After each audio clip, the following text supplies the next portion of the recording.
Hola seguidores de NeuroTakeaway, bienvenidos al canal. Hoy vamos a hablar de Chiari-1, que básicamente, como ustedes saben, se refiere a una posición baja de las amígdalas cerebelosas que protruyen a través del foramen magnum. Es una alteración muy frecuente que se da entre un 1 y un 3% de la población pediátrica y jóvenes, y que en la mitad de los casos aproximadamente cursa de manera asintomática.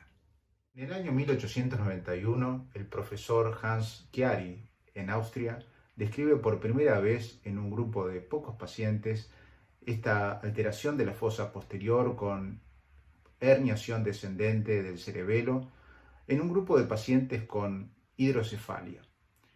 El concepto de que esto sea una malformación lo vinieron a poner dos alumnos de Arnold, un médico alemán, que años más tarde había descrito una alteración similar en pacientes con mielomeningocele, en recién nacidos con esta alteración, y por ello estos alumnos extendieron este concepto de malformación al Chiari-1.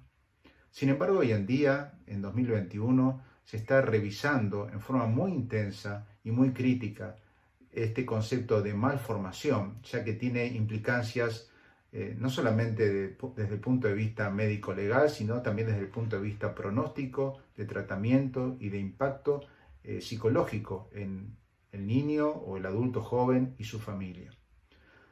En realidad, el líder, podríamos decir, de esta revisión es el profesor Concezio Di Rocco, que es un neurocirujano eximio, que es italiano y que actualmente es el director de la División de Neurocirugía Infantil en el Instituto Internacional de Neurociencias en Hannover, Alemania.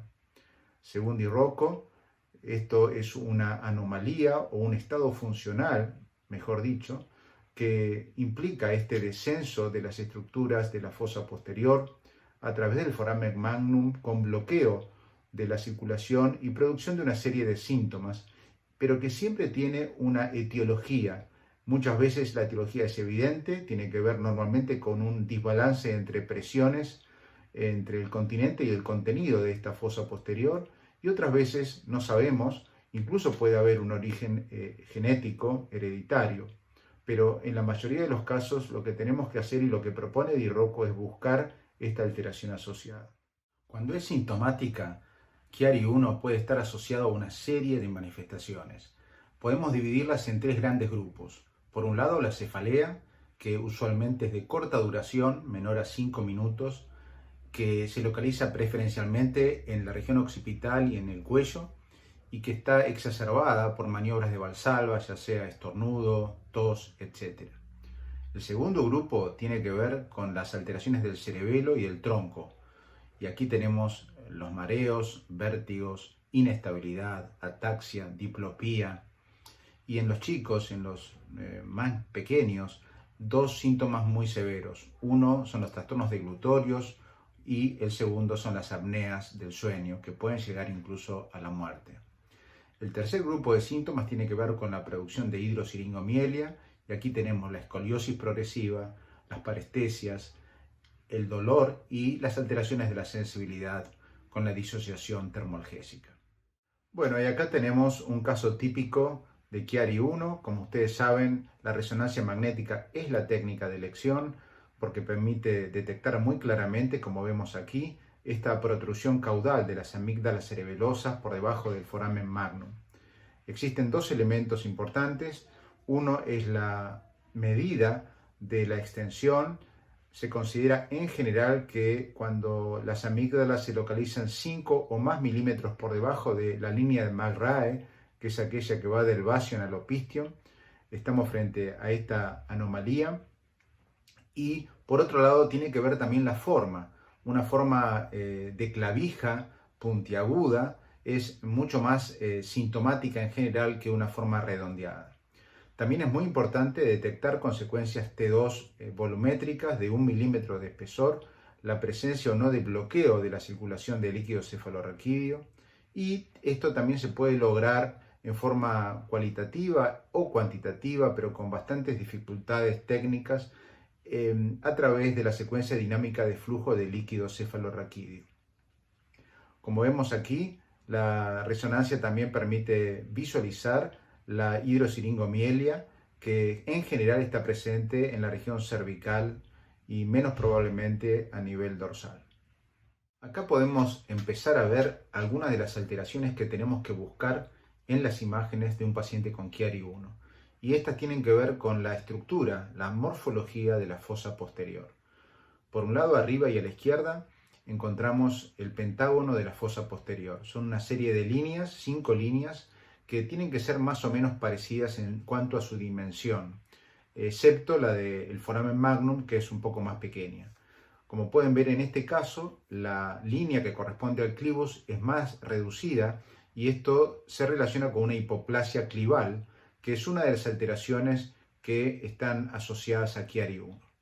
Abajo y a la izquierda tenemos una elongación y descenso del bulbo raquídeo. Esta es una anomalía asociada que se puede ver asociada al Chiari 1. El bulbo está descendido y tiene un kinking, bulbo medular a nivel C2. Luego arriba y a la derecha pueden ver una retroflexión de la apófisis odontoides. Esto se mide a través de la línea perpendicular a una línea que va desde el clivus hasta la región inferoposterior del axis. Cuando el borde posterior de la apófisis odontoides se extiende más de 9 milímetros por detrás de esa línea, hablamos de retroflexión. Y finalmente abajo y a la izquierda tenemos dos anomalías asociadas. Una es la impresión basilar, es decir, la extensión craneal de la odontoides, que cuando se extiende más de 3 milímetros por encima de la línea de Chamberlain, que va desde el paladar duro hasta el opistium, es patológica y normalmente esto se asocia a una impactación de la odontoides sobre la unión bulbomedular o el bulbo raquídeo. Y por otro lado, una disminución del ángulo que va del clivus al axis. Este ángulo tiene que ver con una cifosis del clivus que está frecuentemente asociada también a Chiari. Y esto no son solamente datos morfológicos que pasan desapercibidos desde el punto de vista terapéutico. Tienen un gran impacto ya que pueden modificar la conducta terapéutica, la estrategia quirúrgica de esta alteración. Además de visualizar a la fosa posterior, su morfología, sus medidas, es muy importante observar el cráneo en todo paciente con Chiari 1, ya que existen causas que producen el Chiari 1 debidas a una disminución del crecimiento del cráneo, por lo cual se genera una hipertensión intracraneal y un gradiente con respecto a la presión del canal espinal. Aquí tenemos dos ejemplos. A la izquierda, una craniosinostosis sindromática congénita, el síndrome de Apert. Existen otros síndromes, Cruzon, Pfeiffer, que también producen la misma alteración. En este caso está agravada y acentuada esta hipertensión intracraneal por una disminución del volumen de la fosa posterior y también por una disminución del drenaje venoso, ya que suelen existir estenosis de los forámenes yugulares en estos casos. A la derecha tenemos otro paciente con una craniosinostosis, en este caso adquirida, producida por una alteración metabólica, un raquitismo, que también genera craniosinostosis y produce finalmente la misma vía final común, la misma secuencia de eventos que llevan a Chiari 1. Y cuando tenemos casos de Chiari 1 y a su vez craniosinostosis sindromática, es muy importante evaluar las venas. Es recomendable realizar una secuencia angiográfica venosa, porque como decíamos, esa estenosis de los forámenes de la base de cráneo, sobre todo de los forámenes yugulares, se asocia a hipertensión venosa y esto genera circulación colateral, muchas veces localizada en las partes blandas de la región cráneo-cervical. Por lo tanto, si se va a realizar un procedimiento quirúrgico como la cirugía de Chiari, es recomendable avisarle al cirujano que tanta cantidad de venas existe en esa zona. Aquí tenemos un típico ejemplo con unas señales hipointensas en todas las secuencias vermiculares a nivel de las partes blandas subcutáneas de la nuca, que en la angiovenosa se confirma que son venas dilatadas. Otro de los lugares que tenemos que evaluar en todo paciente con Chiari 1 es el sistema ventricular. No solamente porque una hidrocefalia puede producir obviamente el descenso de las amígdalas, sino también porque unos ventrículos sobredrenados pueden generar un engrosamiento de la calota que a la larga lleve a hipertensión endocraniana, o también un síndrome de ventrículo en hendidura, como en este caso, puede generar hipertensión intracraneal que genere un Chiari-1. Y aquí tenemos la importancia de mirar siempre arriba en todo paciente con Chiari-1. A la izquierda, en una RM de columna cervical, tenemos claramente la anomalía de Chiari-1, pero en la resonancia del cerebro vemos su causa. Era un tumor de fosa posterior, un meduloblastoma del grupo 3, que producía hidrocefalia e hipertensión intracraneal. Y a la derecha, un caso muy interesante de un quiste aracnoideo de fosa posterior que producía el descenso de las amígdalas, el bloqueo de las cisternas y de los espacios subaracnoideos y una severa hidrosiringomielia. Y este caso es muy interesante porque demuestra cómo esta secuencia de eventos patofisiológicos que terminan en la anomalía de Chiari puede ser desencadenada por distintos mecanismos y todos van a llevar a la misma consecuencia a nivel de la médula espinal, por ejemplo. Fíjense, este es un paciente que tiene una hidrocefalia no comunicante, secundaria a obstrucción en la salida de los forámenes del cuarto ventrículo.